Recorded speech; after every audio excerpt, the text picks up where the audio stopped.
আজকের এই ক্লাসটি একজন দাদার কমেন্টের উপর ভিত্তি করে তিনি জানতে চেয়েছেন বা তিনি এই বিষয়টা আমাকে বললেন যে বাক্যের মাধ্যমে একটা বাক্যের মধ্যে ভার্ব এবং অ্যাডজেক্টিভ চিনতে পারি না। এটা হলো 1 নম্বর।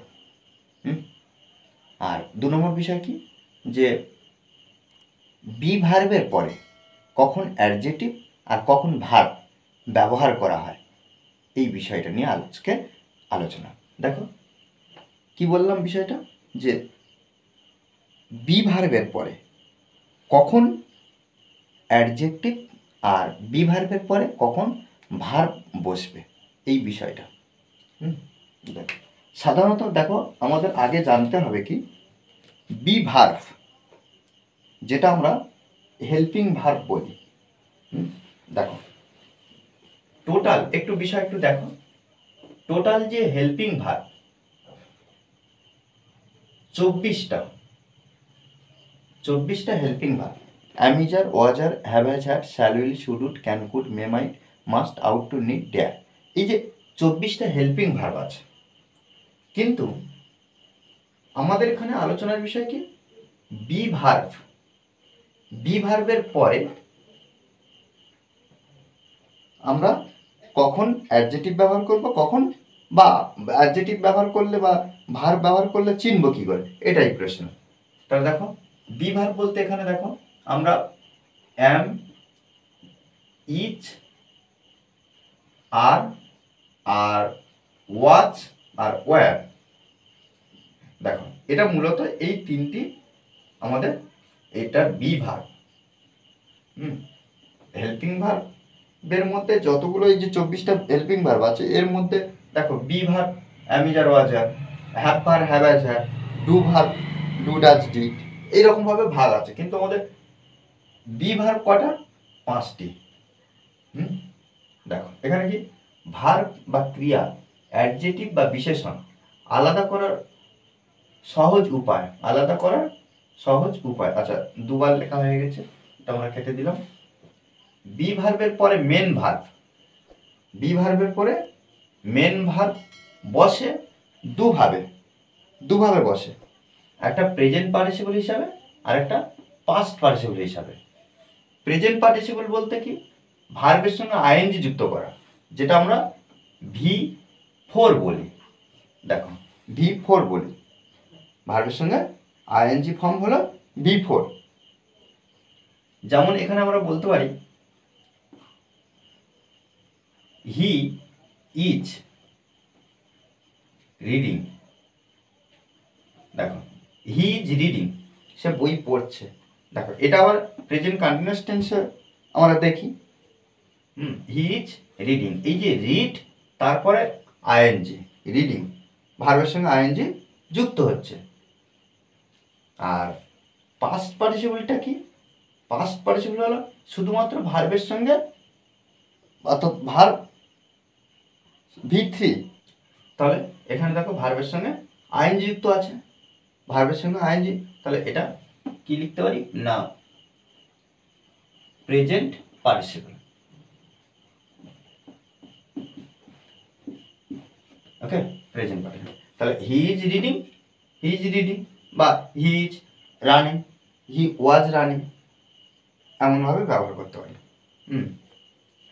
এবার দেখো পাস্ট পার্টিসিপল কি, এখানে লিখতে পারি কি, the door watch, the door watch locked,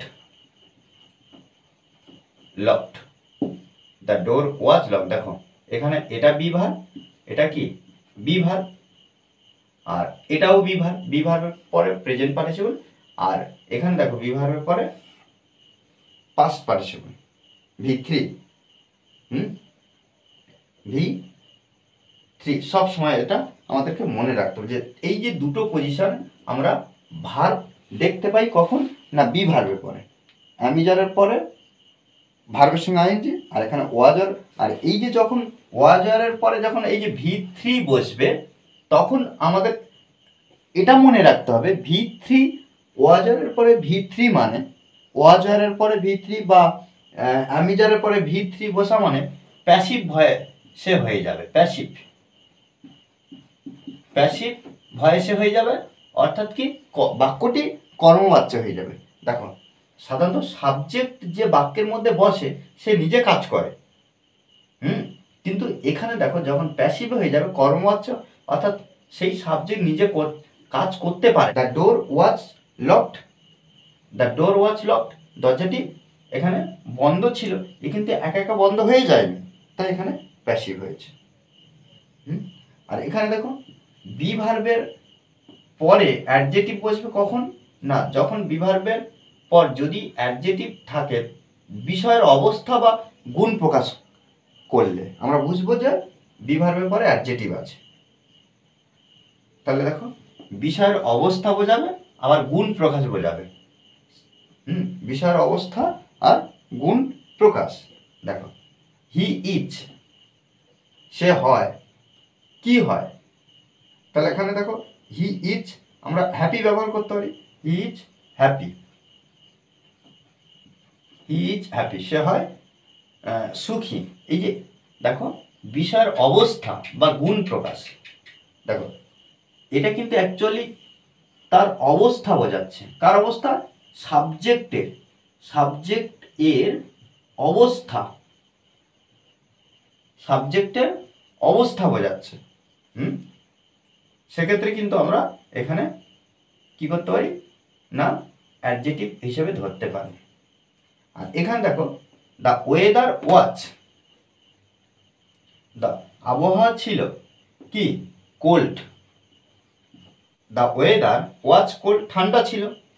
এখানে দেখো এখানে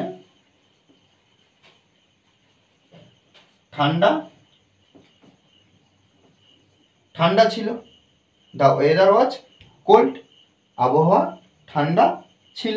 এক্ষেত্রে এভাবে কিন্তু আমাদেরকে বুঝতে হবে। দেখো এর বিস্তারিত এখানে দেখো এই ক্লাসে যদি কোনো রকম সমস্যা হয় আমাকে জানাবেন অবশ্যই, আমি এর উপরে আরও ডিটেলসে ক্লাস দেবো। ওকে, আর এই ক্লাসটি যদি ভালো লাগে অবশ্যই লাইক কমেন্ট শেয়ার, আর যারা এখনো পর্যন্ত এই চ্যানেলটি সাবস্ক্রাইব করেননি তারা অবশ্যই চ্যানেলটি সাবস্ক্রাইব করে পাশে থাকবেন। Okay, thanks for watching this video.